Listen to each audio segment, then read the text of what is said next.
a story like Lord of the Rings does not fit that well into it. And Lord of the Rings, both as a movie trilogy and as the book trilogy, works as well as it does because of its sprawling epic Right. nature. Right. And that's why Save the Cat should be applied with care and not as a blanket.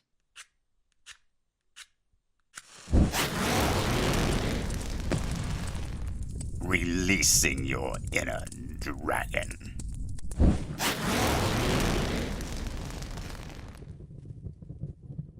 All right, Marie. So everyone's heard the term save the cat. It's actually a plot device and two different books. One written by Blake Snyder for Screenplay and one written by, what's her name, Julie something or other. Save the Cat writes a novel for the novel side. See, it's also actually a third one where you send me money to keep my cat fed. Well, if we're going to do that, we could just send me money, or I will snap the neck of a cat every single day until the ransom is paid. I mean, and there's only two in the house, so it's only going to be a 2-day long threat, but. And that is the difference between a villain and a hero. Yes. But that's a different episode. Yeah.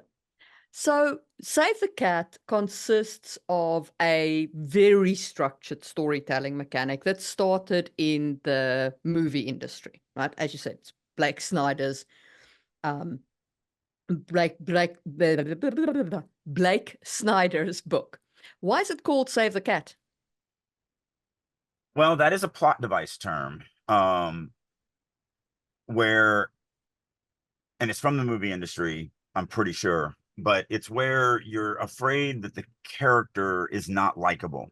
So like in As Good as It Gets, we meet Jack Nicholson's character, and he's a racist, homophobic, misogynistic jerk that literally takes a cute little puppy and throws it in a garbage chute to fall 4 floors to somehow not die. That's not a character I'm probably going to be like, ooh, let's follow this guy. He's really great. And so save the cat is a term where you do something like save a cat from a tree. That's what it, the thing is, there's a cat hanging in a tree over his imminent death, and your character comes up and rescues the cat. And then everybody goes, oh, he's not as bad as I thought. So that's kind of where the term comes from. But I don't really know why Blake named his book that. Do you have? I'm not actually sure why he named the book that. I'm sure he says it in the beginning of it. It's just been too long since I've read it. Yeah, me too. It's been a while. But the concept is basically that you save a cat or, some other helpless animal. I mean, this face behind you, you would like me if I saved this face. I'm petting my cat for those of you not watching on YouTube. What do you think are the primary differences between saving the cat on screen and saving the cat in a novel? Well, from this structure point, there really isn't any when you read both. And so like a lot of people are like, well, if I read the screenplay one, do I really need to read the novel one? I mean, not really. They're the same 15 points, they're the same everything. The only difference that they do in Save the Cat Writes a Novel is that she expands. Blake was very bereft, and it is Lindsay, right?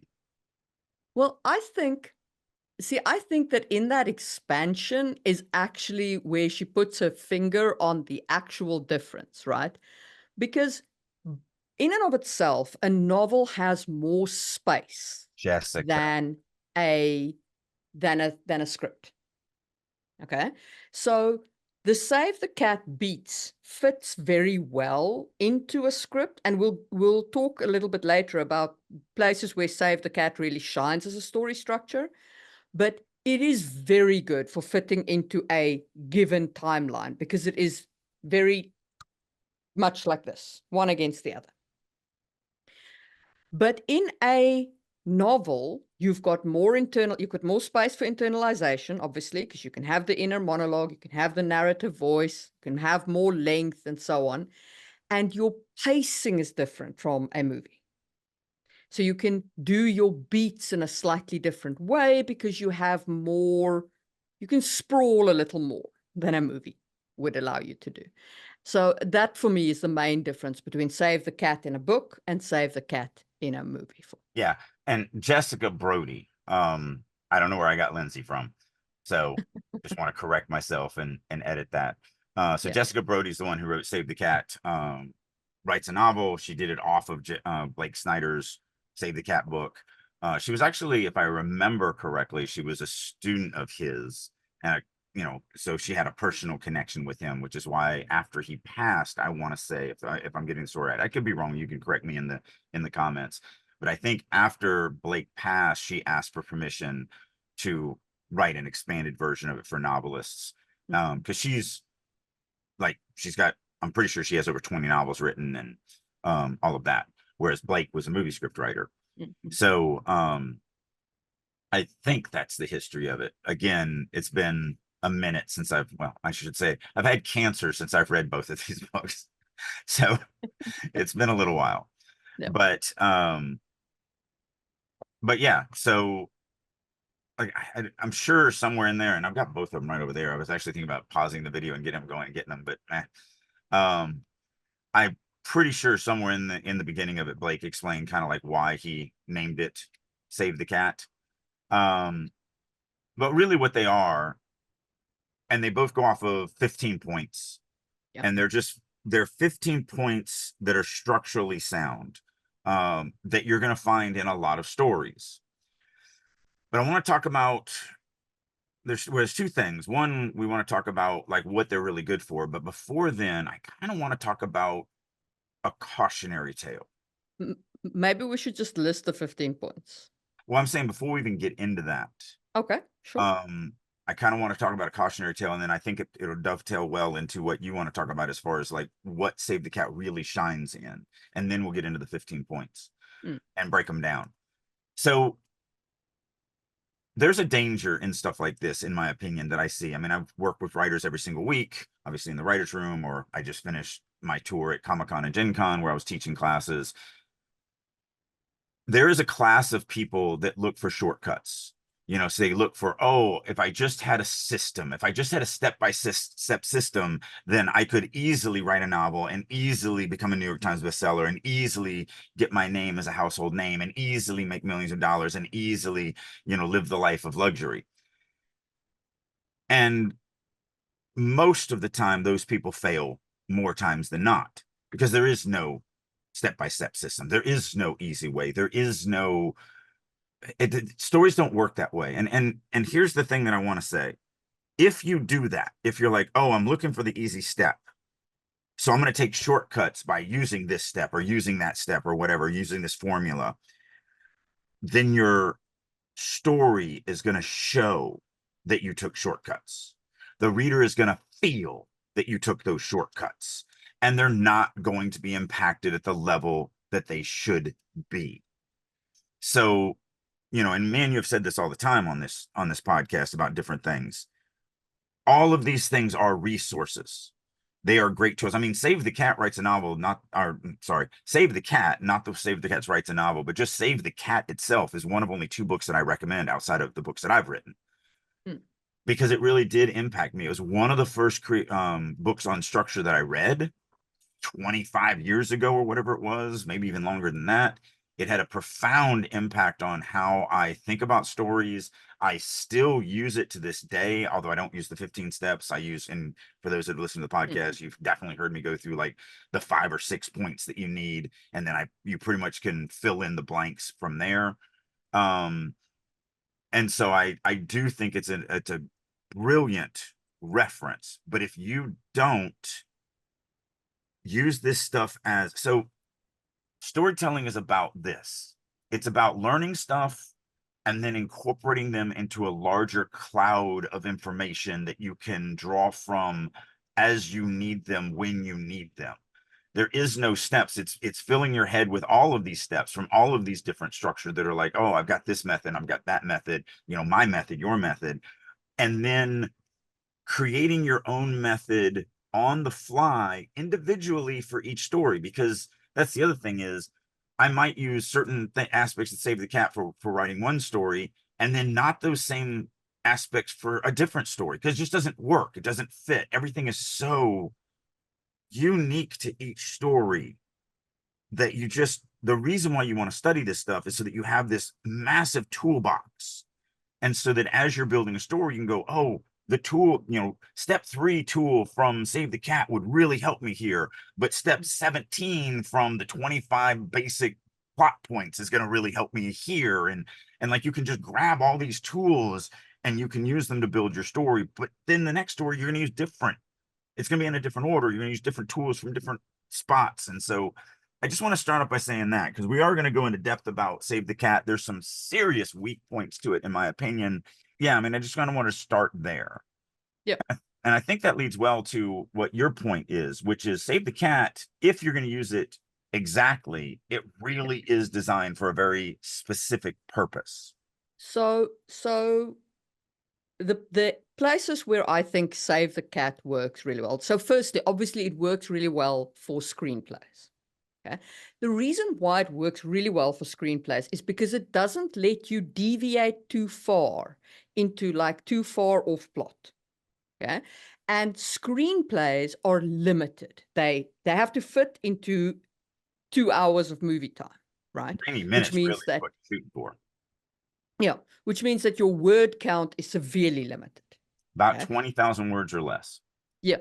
Taking that to a novel, like if you're writing a novella, if you're writing a short story, if you're limited in some way in your word count, you want to fit into 60,000 words, you're writing a pulp detective novel that you're going to submit to a pulp detective house, and you need to hit 60,000 words because that is what they publish, then Save the Cat is 100% your friend. Okay? Because it will help you to put together a tight storyline. The other thing that it will really help you with is if you are new to plotting, Save the Cat is a much easier structure than Hero's Journey. Okay? Hero's Journey has got a lot of complications, a lot of trickiness. When you write, you're starting out and you're not sure like what you have to put in and what you can leave out. Save the Cat is a hell of a lot easier to implement. So if you're a new writer out there and you're trying to find some kind of structure to hang your story on, I would say start with Save the Cat before you try Hero's Journey. I think it's a hell of a lot simpler. And I think that is the reason why it impacted me so much. Because again, Yeah. it was one of, I don't think it was the first book on structure I ever read, but it was definitely one of the first handful that I read, because it was the first one that actually I went, oh, well, look at that. That kind of makes sense. It's because Hero's Journey is very highfalutin and academic. Yeah. I actually think I started with Heroes with 1,000 Faces. I think that was my first. And it's just like, it's swimming. like Joseph Campbell was a professor. Right. And it shows, like I got nothing against professors, but professors of literary anything have got some highfalutin ideas. It's like we say in software coding, we talk about the architects that live in ivory towers and design these perfect mythical systems. And then you reach the point where you're writing code and you're like, yeah, whatever, buddy. Right. You and your structure. Well, and that is the hammer on the nail, because he wasn't a storyteller, and Blake Snyder was the most money-making script writer of the 90s. Exactly. So Save the Cat is very practical, right?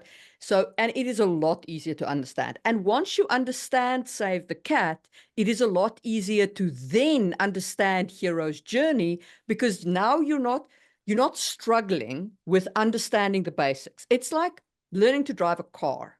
Learning to drive a stick shift car. Sorry, because I understand that most Americans don't drive stick, but when you're driving a stick shift car, okay, the first time you get behind the wheel, you're panicking because you have to remember to change the gear, put the clutch in, change your petrol, put your hand on the brake. Like, it's crazy, okay? But once you master one thing about it, then the next thing becomes easier and it all becomes easier. It's the same way with Save the Cat and Hero's Journey. Once you understand Save the Cat, Hero's Journey becomes easier to understand and easier to understand what to cut out. So absolutely, for beginners, I would advise Save the Cat. Yeah. And the last place where I think Save the Cat really shines is if you have a massive sprawling plot and you need to tighten it. Save the Cat can help you identify what is actually important for your storyline, what is B-roll, and where you've put in C-roll. Right. Okay. And help you trim out that C-roll that really is not important. So. And if your characters are walking through an entire chapter and that's all they're doing, yeah, that one probably can get cut. Gone. Gone. Blake Snyder would have cut the crap out of Tolkien's books. Yeah, if Blake Snyder had written the screenplay for Lord of the Rings as opposed to Peter Jackson. It would have been a different movie. It would have been more like throw the Ring of Power from the train. Or no, stop or my Gollum will shoot. Because one of the things he wrote was stop or my mama will shoot. And I mean, that actually highlights a weak point in Save the Cat because it is so direct. It's a train, right? A story like Lord of the Rings does not fit that well into it. And Lord of the Rings, both as a movie trilogy and as the book trilogy, works as well as it does because of its sprawling epic nature. Right. And that's why Save the Cat should be applied with care and not as a blanket. And that's probably the biggest reason why I personally have never found a shortcut from anything, because I, just like you, am an epic fantasy writer. So once you throw the word epic onto that, like a nice tight little, we're going to start here and move there and then end there, it's a lot more difficult to think about. Like one of the dumbest things about the last 2 weeks is, I've got the first book of this epic fantasy trilogy and I'm listening to the authors around me and they're like, oh, my story is about a fairy who finds some magic dust and realizes that the magic dust she can use to bring back her dead sibling. And then she goes to see the dragon and resurrects her sibling. And that's the end of the story. And I'm looking at like 1.5 million words and 8 POV characters that are over 7 continents. And I'm like, so my story's about, pull up a chair. Seriously, pull up a chair. It's going to take a minute to give you the synopsis of this story. Like, it's just so much difficult. And I still have yet to come up with an elevator pitch for Genesis. I found Save the Cat very useful when I was plotting out my urban fantasy. Because it is a fast-paced detective novel. Right. It is golden. Like, Save the Cat works fantastic if you're looking to write urban fantasy detective, noir detective. It fits it like a glove. So, yeah. Now, saying all that doesn't mean, because again, I use Save the Cat for everything I write. Just don't use it as prescribed. Yeah. Don't be blunt. Everything is a tool. Yeah. Well, and in my case, Save the Cat brings 15 new tools to my toolbox. 15 different size wrenches that are unique from any other wrenches that I have in my toolbox. And so when I run into a scene, using the wrench analogy, we'll call a scene a nut. I can look at my toolbox and go, oh, look, wrench number 3 from Save the Cat is going to work really well to fit this nut so that I can tighten it down. Yeah. Okay, so I guess we should really talk about those beats. Yes. And what they are. And let's actually go through and kind of give our definition of each one. So if you want to read through them, and then we'll just talk about them for 2-3 minutes. There aren't, like, I don't think we need to cover them all in detail. There's just a couple that really need explaining. Okay, so the 15 beats are opening image, theme stated, setup, catalyst, debate, break in 2, B story, fun and games, midpoint, bad guys close in, all is lost, dark night of the soul, break into 3, finale, final image. And that is obviously the script, right? And that starts with my first big problem with most structures. Yeah. Try to be too damn clever with the names. Yes. instead of just doing like opening image. What it's So so the opening image is basically the setup of the story, the kind of like introduction of the story. So sort of. So sort of. three If you is think, yeah, step yeah, 3 is setup. yeah. And I think that was another mistake of Save the Cat because it's not actually step 3. Step 1 and step 2 are a part of step 3. So really, step 3 is more of an encapsulation that includes the opening image and includes the statement of the theme, as opposed to we're going to open image, we're going to state the theme, and then we're going to set up the story. No, you're not. Like that wouldn't work. There's no way to do that. So it's a dumb way to kind of break that out. So if we think of like the Avengers from 2012, the opening image would be the introduction of Loki and his threat to Earth. Mm-hmm. That's basically it's the opening. Look, there is this thing going. It's like the hook. Yeah. It's the hook for your story. It's Yeah. the opening image. With a short, a short story novella or Yeah. a movie, especially a movie, you want that engaging thing. So the funny thing is that I've been against that methodology since day one of my career.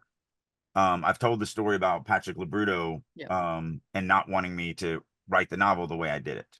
Yeah. So But yeah. I was going to say, but I just had my first story for Harnworld drop, and I'd sent it out to some close friends, fans or whatever you want to call them. And one of them texted me as soon as he had finished reading it. And he was like, man, I just finished, Carnage of Karaz. It was really, really good. If I had one critique, I would say it just starts off a little bit slow. And so I was answering him of why it was important to start it that way. So I'm typing away on my little phone with my thumbs because I don't thumb type very quickly. And then I got a second text from him that said, but now that I'm thinking about it, if you hadn't have done that, I don't think I would have liked the story, because then I wouldn't have given a crap when the action went into overdrive and literally almost everybody dies. And I just then deleted the text that I was writing because I was like, yeah, that's what the story needs. It needed a slower start. So I agree with you and I don't. And I'll tell you why. Okay. It depends. It depends on where you are in the story. Always. Like the Avengers, we didn't need any everyman moment. 100%. Right? We That's had spent 17 of a 20 novel it was I think it was 4 or whatever, like 4 or Whatever. 5 or whatever. We'd had plenty introduction to the characters. We knew them. Okay. It could absolutely start off in the middle. There 100%. was no problem with that. All that setup had been done. Yes, that's the first thing. The second thing is I think it somewhat depends on your genre. Like if I think of my urban fantasy, I spend maybe 2 paragraphs on get to know the protagonist, and then I start dumping the problems onto her, right? Because that's the nature of the genre. And you have time to get to know her as she's dealing with all this crap,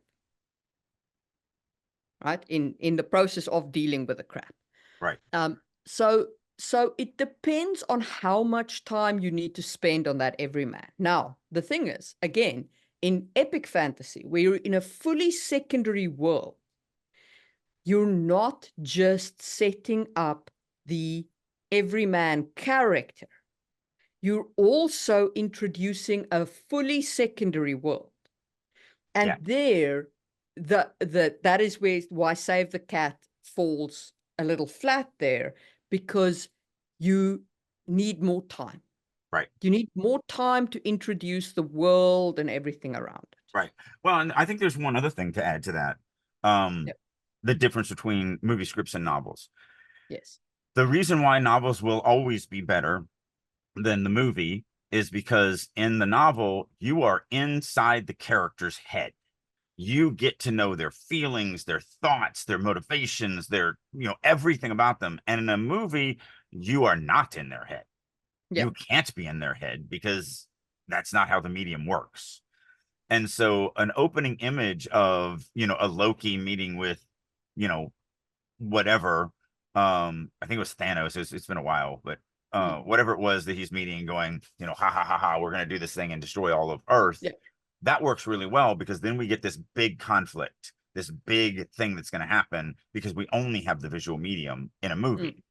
Whereas in a novel, readers want a connection to the narrating character. And so when you do something like that, you open a novel the way you open a movie, they're like, well, I'm not connected to anything here. Why did I? And then that's why so many people, you know, we talk about the fact that, or at least I say the fact of, people say, you know, how do I know if I write a prologue correct or not?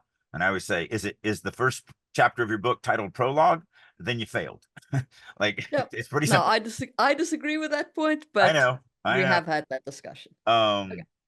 But that's the reason, is because, and there's a reason why whatever the percentage is, 30-40% of the people will just skip a prologue and not even read it, because Yeah. they know there's nothing in it that's going to connect them to the story. So they're wasting their time. They're going to forget it anyway, because there's nothing in it that makes you want to remember it. And so by the time you get in, you know, you get this Loki meeting with the big bad and all this evil, and then you meet Biff, the farm boy, and he's shearing some sheep, and he's got a sister, and like, it's such a huge shift that in a novel you've completely forgotten that. Whereas in a movie, we're only going to be here for 90 minutes. So if you forget that quickly, you know, you got problems. All right, so theme stated, setup, catalyst, and so on is fine, but then we come to one of the weird ones, which is break it into two. So break it into two is where the story basically transitions from Act 1 to Act 2.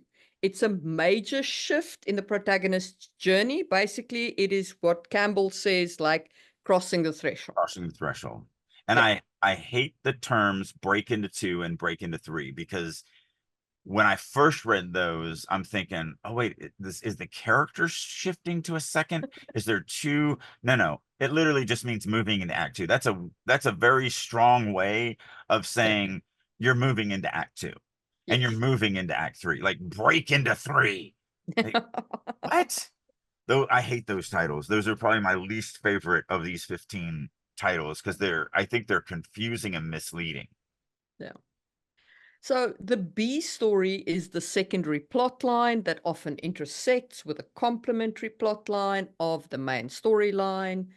You know, it may focus on a relationship, a personal journey, something like that. You know, I can't remember what the B storyline in the Avengers was, but there's often a kind of B storyline that intersects. There may have been a couple, because I think there was the friendship between Hawkeye and Romanoff. Yes. I think there was the redemption arc of Romanoff. I think it was a couple B stories. Yeah. That then ultimately intersect upward. Right. Then fun and games, or the promise of the premise. He really did go wild with these titles. Like, it's basically the beat where the central concept of the story is explored. The protagonists are actively engaged in the adventure, and it kind of showcases to the audience the unique and iconic abilities of the protagonists, and sort of sets, you know, it's your explosion scenes and your fun scenes and your Thor and you know, the Hulk get into it and hit each other around, and all that kind of stuff.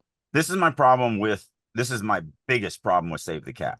The way he describes the first part of Act 2, the mid-Act 2 climax, and the second part of Act 2. He is so vague on both of them that I think just a novice writer is going to hit here. And I think it's one of the reasons why so many people who use Save the Cat method have sagging middles, because there's no details. It's this section is called fun and games. Let your characters have fun. Like, what does that mean? Like, and it's actually the problem that I have with the 3-act play. I teach the 3-act play different than I've seen anybody else do it, because it's not a 3-act play. It's a 4-act play. We can't call it a 4-act play because there's actually a 4-act play that has different structure. But the 3-act play is also a 4-act play. And the easiest way for me to teach it and think about it is act 1 is your setup phase, just like everybody has it. The first part of act 2 is your, victim phase, whatever you want to say. The being. I call it the plot drags the character. Right. Exactly. It's where the character can't be in control of anything. Everything has changed so fast in their lives that they are literally at the mercy of the story. The mid-act 2 climax is the information that they gain, the thing that they gain, the ability that they gain that allows them to start taking control. So that's what your mid-act 2 climax is. And then your second part of act 2, which to me should be act 3, is the character strikes back. The character is now going, oh, I now know what the plot's about. I now have some tools to deal with this, and I'm going to now be proactive. And so that's what that is. And then act 3, really, in my opinion, is act 4, which is the climax. So I think teaching the 3-act play as 3 acts is wrong. I think it's 4 acts, because the first part of act 2 has nothing to do with the second part of act 2. They are literally opposite of each other. One is reactive and the other is proactive. So I agree with you in general, especially if you're using Hero's Journey. I do just want to push back slightly, because I actually reversed those two in the Hidden Blade, because Louis is a very active protagonist from the start. Right. So throughout up to his mid-act 2 climax, he is 100% in control of everything, and he is plotting all the way. It is him driving the action. At the mid-act 2 climax, he starts undergoing a transformation that makes him less in control as he starts fighting himself. Right. And so all you did was swap the two. But that's the thing, and that's why we said this at the beginning of this. These are all tools. They're not defined factual things. So in the Hidden Blade, you went, wow, wouldn't it be interesting if the character was in full control in the beginning and then loses control at the end and has to scramble? How do you now do a climax when we went from being in control to not being in control, but he still has to overcome the story in the 3rd act, or if you follow my philosophy, the 4th act. So and that's just it. Creative is the first word of creative writing. So we take all these tools and then we learn that we can be like, oh wow, we can mix and match. And it's the only compliment I give to Stephen King, in the fact that he did the everyman moment, which has to be in act 1, and he did it in act 3. So like, that's a brilliant, hard, difficult thing to do. But again, it's just a tool. It's not this must be here. It's just that it's usually going to be there. Okay, so we spoke about fun and games. What is bad guys close in is the beat where the external pressure starts. You start like getting, the bad guys, as opposed to being external, you come closer and closer. And see, that's yet one more of the titles that I hate, because that to me seems reactive. And usually in act 2, again, there's exceptions, as we just pointed out with the Hidden Blade, but this is when in act 2, or in the second half of act 2, is when the character has gained enough that they can start actually, like in the Matrix. So the mid-act 2 climax is he gets the Oracle, and then Morpheus gets captured. And so he gets back to the Nebuchadnezzar, and from there on out, he's like, no, I'm going back. I need guns. I can do this. I can take on this. 100%. But we have a more active bad guy in Save the Plot, in Save the Cat. Right. Okay. So our bad guy, for example, in the Avengers, the bad guys close in, for me, would be when Loki's forces invade New York. Right. Well, and it's the same thing in the Matrix. Mr. Smith, or Agent Smith, actually gets something he wanted. He captures Morpheus. Yes, but it's a single event, right? The Loki, like, this is where your bad guys are closing in on your, I just think it's misleading, because it doesn't take into account the other side of it. Yeah. It only takes into account because and you're right, and all of those, the bad guy is becoming more prevalent, is winning more, is actually, you know, becoming more of a pain in the butt for the protagonist. I'm not saying that the bad guy isn't closing in the second half of Act 2. I'm saying that calling it that is misleading because it's only half the picture. Yeah. And then Dark Night of the Soul followed. The all is lost moment is the moment where, you know, the protagonists screw up and it's, you know, it's the false overcome from hero's journey and so on. And it leads to Dark Night of the Soul, which is the protagonist's lowest point. They're like, I'm a failure. I failed. This is terrible. I'm done, you know. And then that then leads you into Act 3, which you start getting means to overcome this moment of failure and actually reach the victory point. I don't know if you want to cover any of the other beats in detail. No. I mean, do we want to try and in 15, 20 minutes on the fly beat out a story? Sure. Using the 15 plot points? Yeah. So we came up with just a random generated story arc. And I'm not going to go into the whole thing, but I'll read the synopsis, and then since we know a little bit more about it, we'll start going through and using the 15 beats to kind of go through it. So it's called The Silent Symphony. The synopsis of the story is going to be: in a small coastal town, a mysterious new teacher, Mr. Ansel, arrives to replace the music instructor at a local high school. He introduces a group of troubled students to an ancient magical form of magic that has the power to heal and transform, but it also has a darker side. As the students learn and grow, they uncover secrets about Mr. Ansel's past and the true nature of the music. And so we're going to focus on 4 characters: Mr. Ansel, the teacher, Lena, a violinist, Max, a drummer, and Sophie, a pianist. And just kind of go through. Lena is a shy violinist with a troubled home life. She lacks self-confidence. Max is a rebellious teen. He's angry and defiant. And Sophia is a very overachieving pianist that her big fatal flaw is that she's a perfectionist. She cannot miss a note. She cannot make a mistake. She cannot have anything go wrong. She can't deal with it.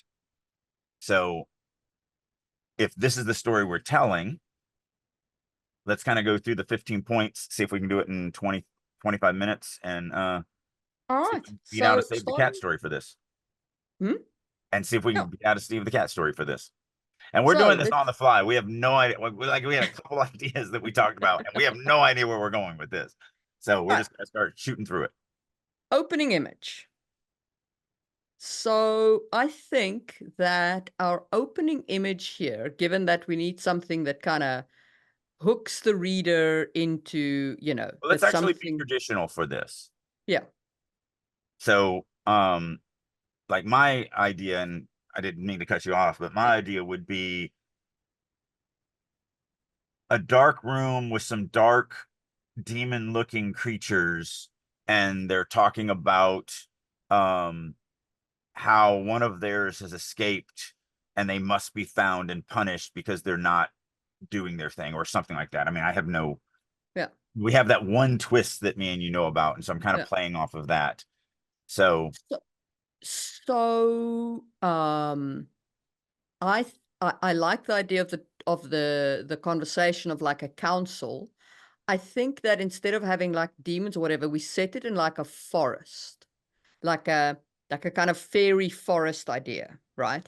And you see people like coming together into a meeting, and they have like instruments slung over their backs, right? So you establish that music motif like right up early, you know, like kind of like lutes and shit like that, harps and whatever. And then you have one of them, you know, say the circle is not complete, and then say something like, or the circle is broken or whatever. And you say like, you know, the is missing some, you know, the there's something missing. You know, there's someone is missing from the circle, and you show the gap. Yeah, one of ours has betrayed us. Yeah, one of ours has betrayed us, or you know, Yeah. or one of ours has gone gone rogue, or something like that. Yeah, So you set one up of that ours gap. has done Broken the harmony. Has broken the harmony. I'm gonna say has done the unspeakable and found their humanity. Yeah, I would just say broken the harmony. Yeah. Yeah. I feel like I feel like I feel like yours would be a little on the nose. It is. It's very on the nose. All right, so there's your opening image. You get this forest scene with some weird fairy demon type creatures. They're all somehow connected to music, and something is missing from them, and they're not happy about it. So there's our opening image. All right. Next beat. Next beat is theme stated.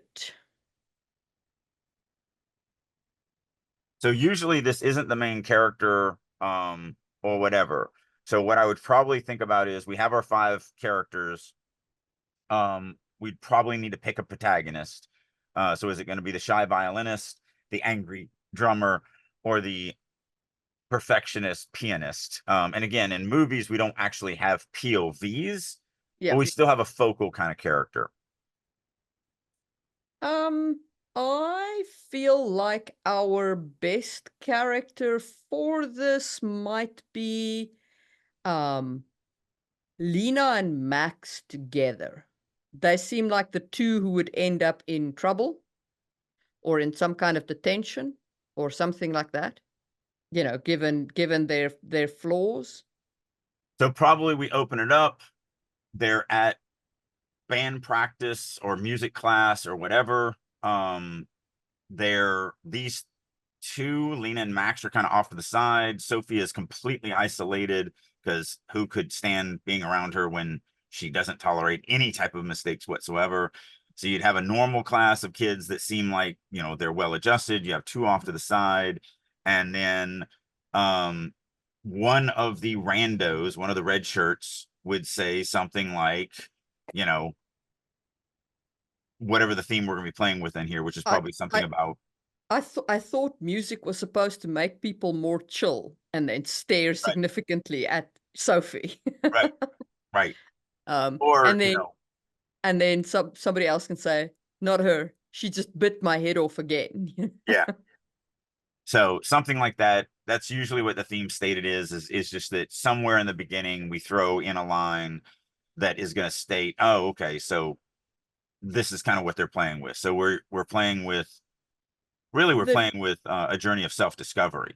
Yes. And how, you know, hobbies like music, well, especially music in this case, can provide you with a vehicle for exploration of yourself and healing and so on. Like, you know, artistic expression can help you find therapeutic healing for your. Yeah. So I thought music was supposed to be fun. Yeah. You know, you guys make it and actually it would be all 3 of them, because, you know, Max is over there. Maybe it starts off and he's drumming and he gets frustrated and just beats the crap out of and breaks another drum. Yeah. Lena shies away and doesn't play very good and definitely plays really quiet and all of that. And then, Sophie snaps like, can you 2 not just get it right? Yeah. So yeah, and then one of the normal kids is like, geez, chill. It's supposed to be fun. The 3 of you just make it awkward. Yeah. Something like that. Yeah. Yeah. So that introduces the kids, that introduces the scene. Maybe somebody says, weird that Miss Smith isn't here yet. And then somebody's like, you know, what? Haven't you heard? Yeah, she moved to Idaho. Yeah. We're getting a new teacher today, to kind of introduce that. And that'll then lead us to the setup where Mr. Ansel walks in. Yep. And he is our mysterious and charismatic music teacher. And there's something about him. He does something magical. He does something that makes, you know, because he's going to want to make an impression right out of the gate. Yeah. So he could maybe play like a pipe, you know, you know, the Or- flute. Actually, maybe they don't have a flutist, the thing in the class, and that's what the teacher used to play. So the flute is sitting up there, and they're like, you know, oh yeah, Miss Smith used to play the flute. Because he's like, what? Why is this on my desk? And he's like, oh, Miss, we don't have a flutist, so she always covered that. And he's like, yeah, I won't be doing that. And like pushes it away as a little bit of foreshadowing of little foreshadowing of need for the complexities. flute. And And then it's going to set up the world. It's going to set up these characters. It's going to set up the fact that he's the new teacher. It's going to set up, you know, that they have things to learn. So yeah, that's what we're doing. And maybe he can, you know, maybe he can directly take them into like, you know, help be like, help Matt with a new drum. Be like, actually, if you do it like this, the drum will, you know, like immediately kind of establish his credentials as really well connected to music. Yeah. All right. Catalyst, the inciting incident that disrupts the normal lives of people, sparking the main conflict. So I feel like our 3 students, because he is not going to change per se. He is our unchanging character. Yeah. So their lives have to be disrupted. Yeah. They're currently in music practice. So what if something, or in the band, right? What if something threatens that and they now have to work with him in order to try and keep their places? Well, depending on how we do the setup, an idea that just popped into my head was he comes in and instead of ingratiating himself to the 3, he actually comes in more like a hammer. And the catalyst that happens at the end of the setup, he's like, there's too many people in band. And so we're going to be having tryouts over in, you know, a month from now, and I'm going to get rid of some of you people. And so Ansel becomes more of an antagonist because, you know, Lena has that troubled home life, and this is her only release and her only thing. And, you know, we do something similar with Max and Sophie that, you know, with Sophie, maybe her parents are driven. It's like, you will be the best pianist or we will beat you to death. And so she has to stay in band. And Max just is like, maybe he's gotten in trouble so many times that, you know, the counselors are like, you have a choice. You either be in band or you go to detention every day after school. Like, those are your 2 choices. So Max doesn't even really want to be there, which is why he picked the drums, because he can just beat on things and not really have to learn real music. Yeah. Or at least that's what he thinks. Yeah, I know drummers who will very severely object to that No, stuff. I'm saying that's what he thinks. Yeah. He picked drums because he thought that he could do it without actually learning music. Yeah. Obviously, we'll have to teach him that he's wrong. So I think that works well if we set Ansel up in that kind of antagonist role, because then we have a driving need for our characters to somehow improve their music. Yeah. So going back to setup, we would set up the room. We don't set up Ansel at all. Move Ansel to being the complete catalyst. So the setup is the teacher's gone. You have 3 people that aren't connected to each other, that are all there for different reasons. The group shuns them. So each one of them is kind of an island. Ansel comes as a catalyst, and it's like, I noticed that there are some of you that just don't belong here, so I will be culling you out. And then the 3 of them each look at each other going, he's talking about us. And that might be the catalyst that drives them together as a group, as opposed to being separate. Yeah. So the 3 of them start working on their kind of abilities to work together. Yeah. At the end of the scene, maybe you know, maybe one of them, maybe Sophia comes up to him and says, hey, you know, he's talking about us. None of us really belong here. And maybe we should meet after school to maybe try and help each other out. Yeah. Something like that. Yeah. No, people, we're not trying to create the next great American novel here. We're just trying to show you how to use I think that works. I wouldn't necessarily use Sophia, because I see her as one of those I'll do it alone kind of types, right? But Lena might approach Max, who might approach Sophia, and bring the 3 of them together in that way. I can easily see it that Max and Lena get together. and don't even ever approach Sophia. And Sophia is like, I don't need any help. I'm definitely not one of the ones being cut. And then Yeah. later realize that she is one of the ones, and then seek them out when something else Yes. happens in the story Yeah. that breaks her confidence. Yeah. Because I see Max and Lena getting together, but not Sophia. To me, is one of those like, I can do it myself. Right. You Her know. problem is since she is so self-reliant, she never is able to actually keep in the actual time of the song. So she's either always ahead, she's probably always ahead of everybody else. Yeah. So of course that would make her sound terrible Yeah. because she can't, she's too impatient. And the rest of them are like, no, you just need to keep up with me. I'm like, but Yeah. that's not the timing of the song. You're going too fast. No, I'm going the right speed. You guys are going too slow. Yeah. So that could be her thing. All right, next All step. right. And I mean, catalyst and debate would be them gathering together and wrestling with their decision, and that takes us into their break into Act 2, where we have Max and Lena helping each other, and Sophia training, like, you know, continuing her like training thing, and it brings us to the B story. Now, the B story, I feel, should be Sophia discovering a list, potentially, Well, of like names. so I get, actually, I think the B story is I mean, it's not really a B story. That's why I'm stuttering here. Mm. I think this would be the point that they learn that something isn't natural, that Yes. that Ansel is doing weird things after class. There's something magical going on that is evil and sinister, and I think this turns them into little detectives as well as having to do this little thing. I don't think we focus in on. How about if their discovery of the of Ansel's stuff, right, leads to them bonding with Sophia, and that's what brings her into the group. Yeah. Of helping each other. So,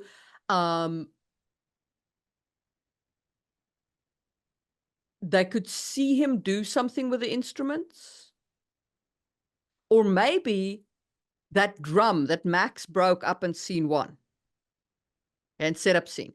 What if Max notices that that drum has been repaired and is sitting in the storage room, but not just repaired, like it was never broken.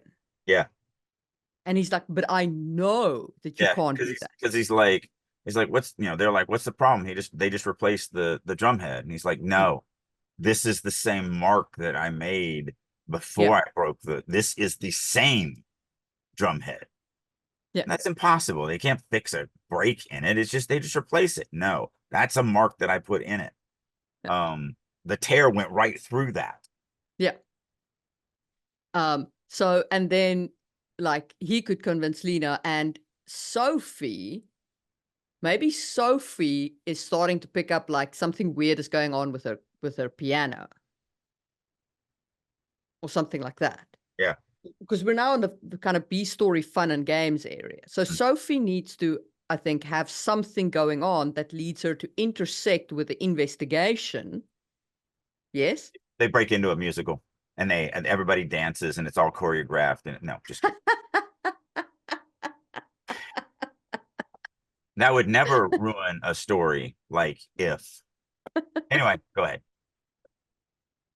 So, so Sophie needs a storyline that will lead her to intersect with the other two and their investigation.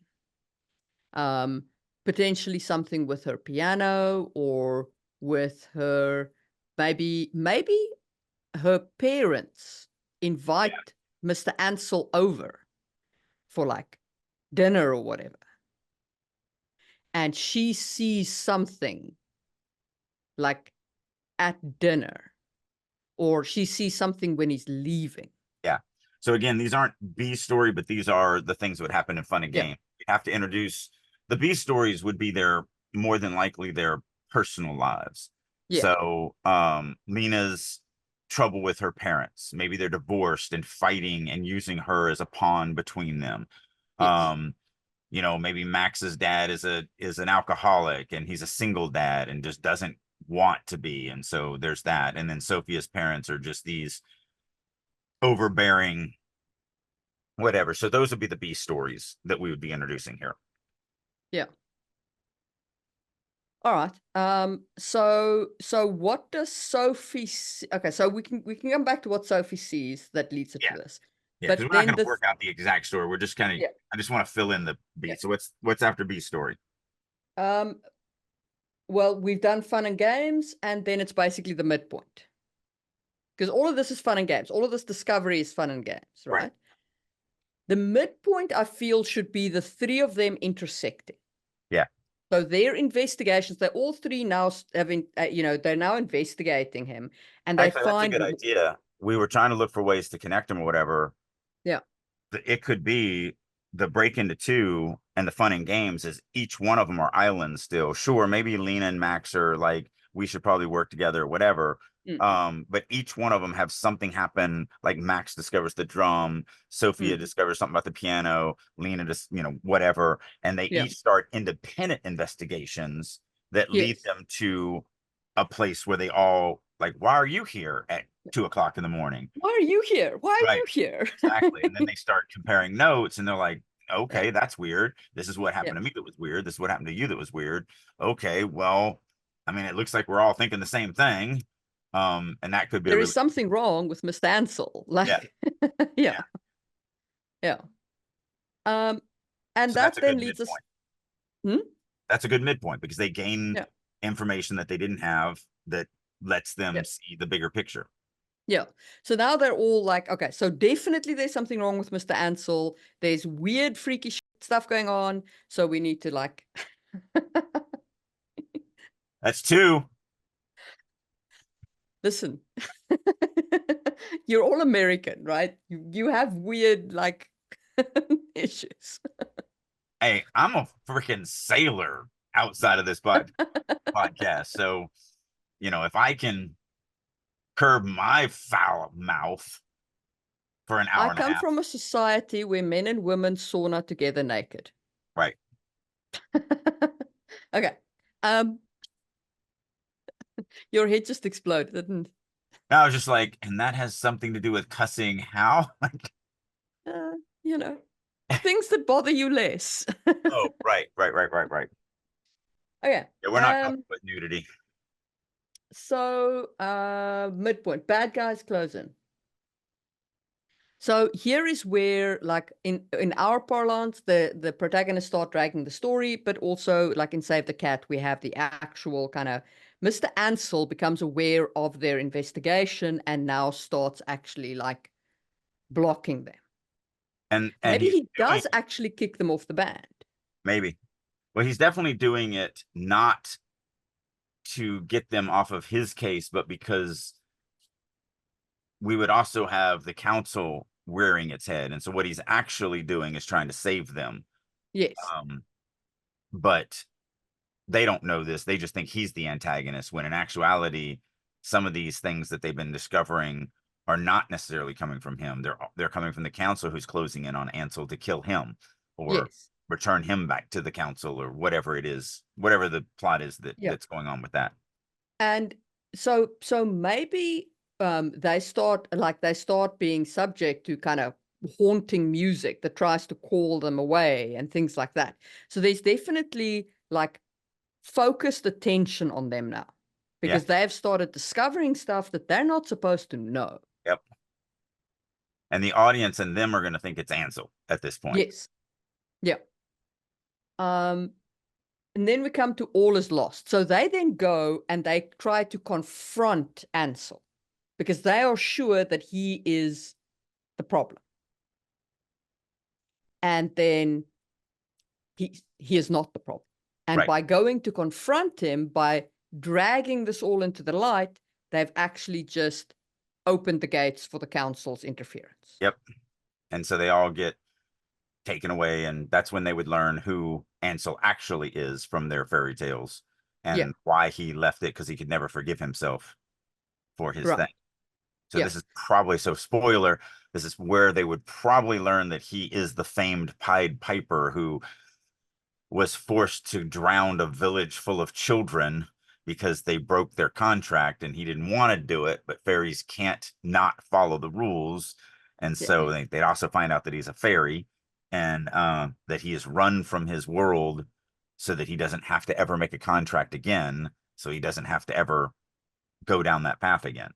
Yes. But because once a contract with a fairy is sealed, that's it. You're done. Like, the fairy has to execute. It doesn't matter what the contract is. Yeah. And drowning a village full of children broke him. Yeah. So, and that then leads us to the Dark Night of the Soul. Like, maybe they're all sitting in cells, you know, and they're like, you know, all of them kind of like, well, what are we going to do now? We're trapped by this fairy council. They're going to kill us. They're going to kill us. Can't know this stuff. Yeah. You know, and we just heard this dude who's actually been teaching us tell us that, you know, he drowned a whole freaking village of kids. They're not going to hesitate to kill the three of us. Like, yeah. All right. So what takes us into 3 and our overcome and finale? Well, through the middle act, they've gained some things that they didn't realize were going to be things that would help them in this situation. They've gained some spells, but they didn't realize they were spells. But now that they know they're in this magic world, they've gained some things. And so they would lean back on their... Maybe it leads us into a contest. Maybe Ansel says to them, I could make a deal. I could make a deal with the council. If you can play well enough to you know, to beat whatever, like we set up a, you know, the devil went down to the devil went down to Georgia, and you know, with a fiddle, and this is I think it would come the other way. I think it'd become the other way around. Like, there'd be like this trial scene where they condemn him to death, and Ansel's like, you can't do that. Like, that's the way it works. The contract is humans can't find out about us. Unfortunately, you ran away and you exposed them, and now they know about us. So, you know, we have to kill them. And, you know, Ansel's like, there must be a way. And one of the council members is, well, there is the contest of fiddles. We're very original with our names tonight. So, you know, and then Ansel will be like, you can't do that. They're just children. You know, they'll never make it. And the kids are like, well, I mean, we're going to die anyway. We'll do it. We can try. And so, be something like that. I do kind of like Ansel making a bargain that results in them having the opportunity to try for this fiddling thing. Right. Because it feels like you're never going to fully redeem Ansel, but it feels like a tiny save the cat, like he's saving a tiny kitten against a whole heap of dead cats previously. But this little kitten will make it. And you, the audience, have invested in this little kitten. Yeah.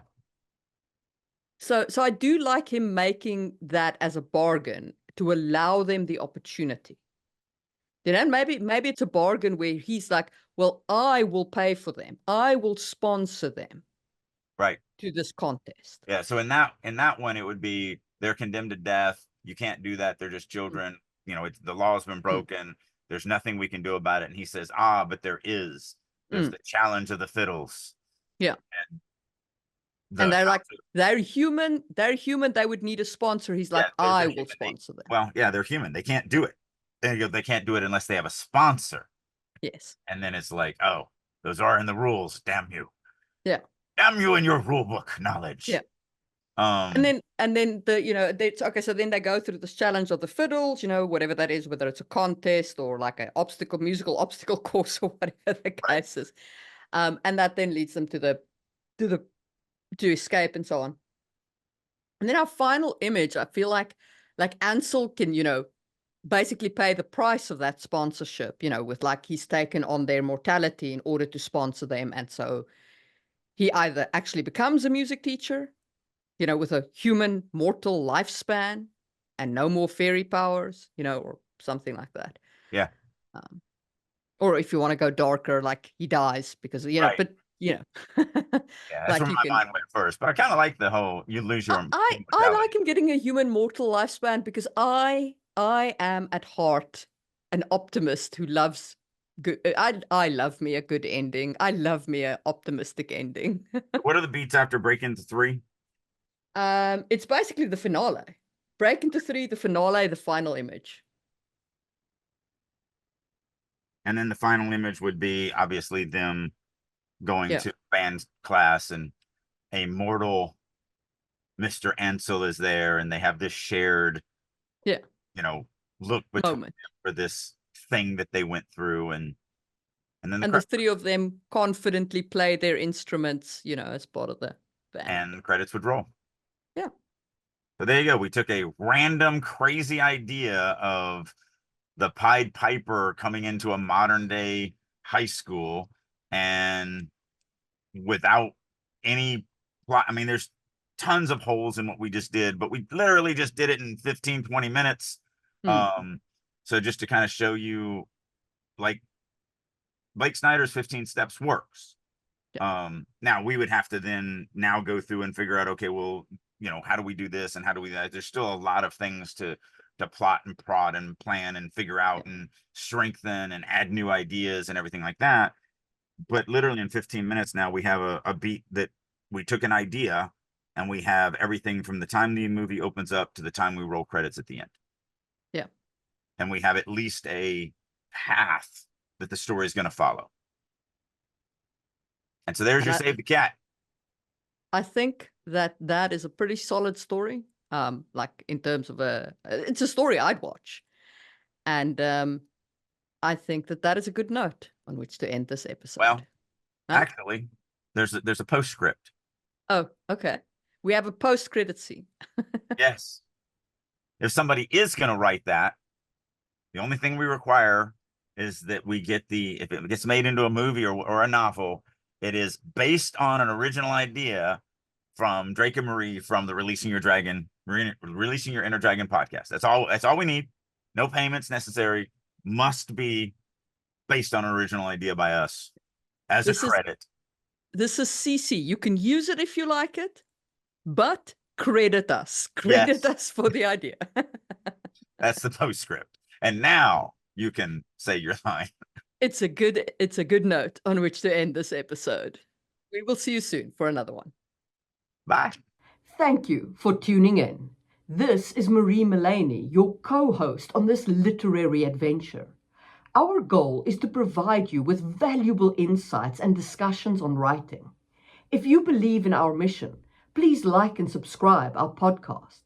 Sharing our episodes with your community not only helps us grow, but also contributes to a richer, more diverse conversation about storytelling. We appreciate your support. For a deeper understanding of the topics we've discussed, head over to Just in Time Worlds on YouTube.